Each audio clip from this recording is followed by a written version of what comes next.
Hello everyone, आज है 9 अगस्त और आज इस वीडियो में हम बात करने जा रहे हैं एनबीसीसी इंडिया के बारे में। 9% की बड़ी तेज़ी आई जैसे ही एक बड़े ऑर्डर की खबर आई। बात करेंगे वीडियो में इसके बारे में और साथ ही साथ काफ़ी बड़ा वैल्यू अनलॉक यहाँ पर पॉसिबल होने की वजह क्या है वो भी हम बात करेंगे। लेकिन उससे पहले अगर आपने अभी तक चैनल को सब्सक्राइब नहीं किया है तो प्लीज़ अभी इसे सब्सक्राइब कर लीजिए, क्योंकि आगे भी बहुत सारे वीडियोस हैं जो आपको काफ़ी ज़्यादा हेल्प करेंगे। तो 185 रुपये का शेयर है, 9-9.5% की बेहतरीन रफ्तार इसे दिखाई जैसे ही एक खबर आई।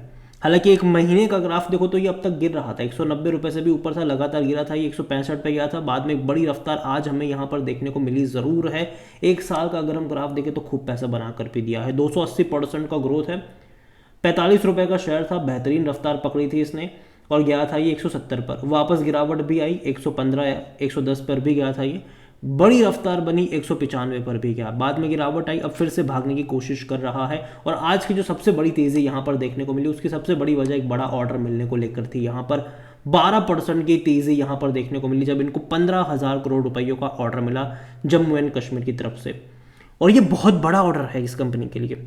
यहाँ पर अगर देखो तो एनबीसीसी इंडिया में 12% की तेज़ी आई आज यहाँ पर, क्योंकि 15,000 करोड़ की कीमत का बड़ा ऑर्डर मिला from Srinagar development authority limited.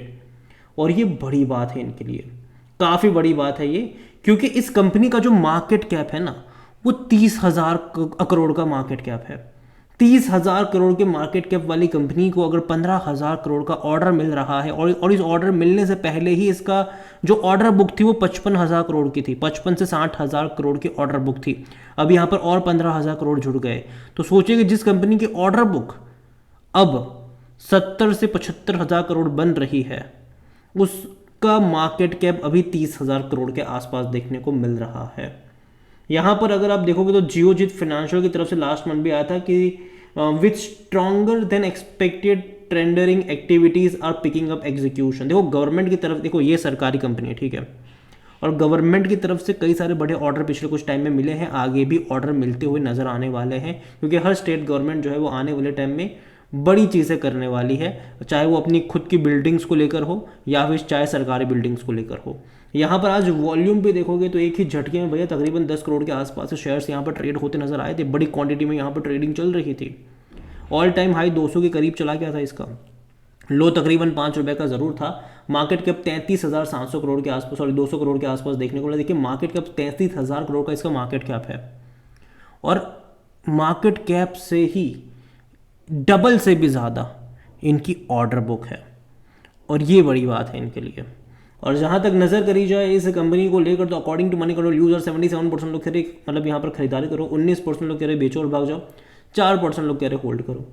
और जहाँ तक डिविडेंड भी देखोगे तो देखो पे कर रहा है, ठीक है, 54 पैसा इसने पिछले साल पे करा था, इस साल भी देखो तो 54 पैसे के आसपास का ही डिविडेंड इन्होंने पे करा है, जो कि अच्छा डिविडेंड है, उतना बुरा मैं नहीं कहूँगा। लेकिन हाँ, अभी एग्जिस्टिंग के लिहाज से कम मैं कहूँगा इसको, अभी के हिसाब से कम ज़रूर है। लेकिन अगर आप देखोगे तो ये भैया पिछले साल तक 50 रुपये का शेयर था, ठीक है, उसके हिसाब से 50 पैसे का डिविडेंड कोई उतना बुरा नहीं था। हालांकि अभी डिविडेंड बढ़ने वाला नहीं है, जिस तरीके से शेयर प्राइस बढ़ा है, ठीक है, उतना डिविडेंड नहीं बढ़ने वाला है यहाँ पर। और वैल्यूएशन के बारे में देखें तो जो पी रेशियो 75 का जा चुका है, महंगा डेफिनेटली आप इसको कह सकते हो।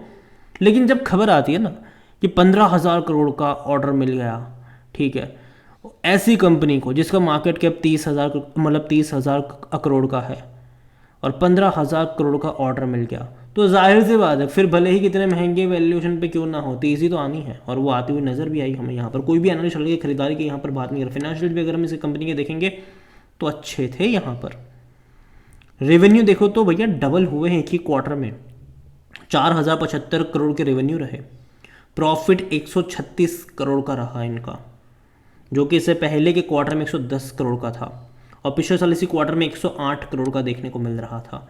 तो प्रॉफिट डेफिनेटली बढ़ा है, और आगे मैं उम्मीद करूँगा, देखो इनके रिजल्ट्स भी बहुत जल्दी आने वाले, 12 तारीख को इनके रिजल्ट्स भी आने वाले हैं, 3 दिन बाद रिजल्ट्स हैं इनके क्वार्टरली, और वो इम्पॉर्टेंट भी है, काफ़ी इंपॉर्टेंट रहने वाले कि वो नंबर्स कैसे आते हैं। मैं उम्मीद तो करता हूँ कि अच्छे हो, क्योंकि पिछले कुछ टाइम में इनकी ऑर्डर बुक बढ़ी है, तो कहीं ना कहीं इनके रेवेन्यू प्रॉफिट भी बढ़ने चाहिए।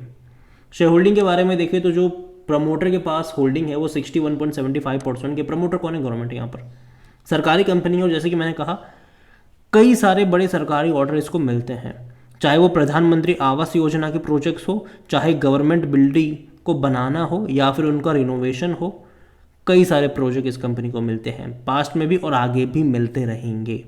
और गवर्नमेंट देखो स्पेंड तो कर रही है अभी, ठीक है, चाहे गवर्नमेंट बिल्डिंग के ऊपर हो या फिर चाहे, और देखो स्टेट गवर्नमेंट्स भी जब करेगी तब डेफिनेटली चांसेस रहेंगे कि इनको मिलने वाले। म्यूचुअल फंड के पास 3.04% का स्टेक है, 6.44% डोमेस्टिक इंस्टीट्यूशन के पास है, 4.42% एफआईस लेकर बैठे हुए हैं। रिटेल और अदर की मिलाकर 24.34% की होल्डिंग है, जिनमें से 20.46% रिटेल इन्वेस्टर के पास है और जो अदर पार्टीज है उनके पास 3.88% का स्टेक देखने को मिल रहा है। ओवरऑल अगर मैं बात करने जाऊँ इस कंपनी को लेकर तो अगेन सरकारी कंपनी है, ये डूबने का खतरा इसका ना के बराबर है। और देखो पिछले कुछ टाइम में जब बाजार में भयंकर तरीके से गिरावट थी तो ये भी गिरावट दिखा, लेकिन फ़ौरन रिकवरी भी यहाँ पर आ गई। और आज की तेज़ी की वजह जाहिर सी बात है, इतने बड़े ऑर्डर की जब खबर आती है तो शेयर दौड़ता है, भागता है, वो हमें देखने को मिला भी है।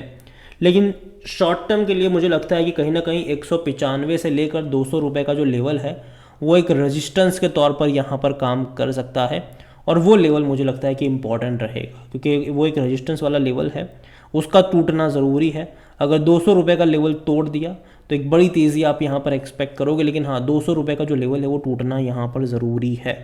और जैसे कि मैंने कहा कि लॉन्ग टर्म के लिए मुझे ये ख़राब नहीं लगता है, अप्स एंड डाउन्स यहाँ पर आते रहेंगे लेकिन लॉन्ग टर्म के लिए तेज़ी बरकरार रहेगी। लेकिन हाँ जैसे कि मैंने अभी भी कह रहा हूँ कि 195 से 200 रुपये का लेवल इंपॉर्टेंट है, उसका टूटना ज़रूरी है, वो एक रेजिस्टेंस वाला लेवल है और वहाँ से क्या होगा ये इंपॉर्टेंट है। मुझे लगता है कि शायद अगर ये जाता है 190 से 195 की रेंज में, डेफिनेटली थोड़ी बहुत वहाँ से एक प्रॉफिट टेकिंग आ सकती है जो इसको परेशान करेगी, लेकिन अगर उसको तोड़ देता है तो ब्रेकआउट का सिनारियो भी रहेगा। ये दोनों पॉसिबिलिटीज़ आपको यहाँ मतलब देखने को मिल रही है।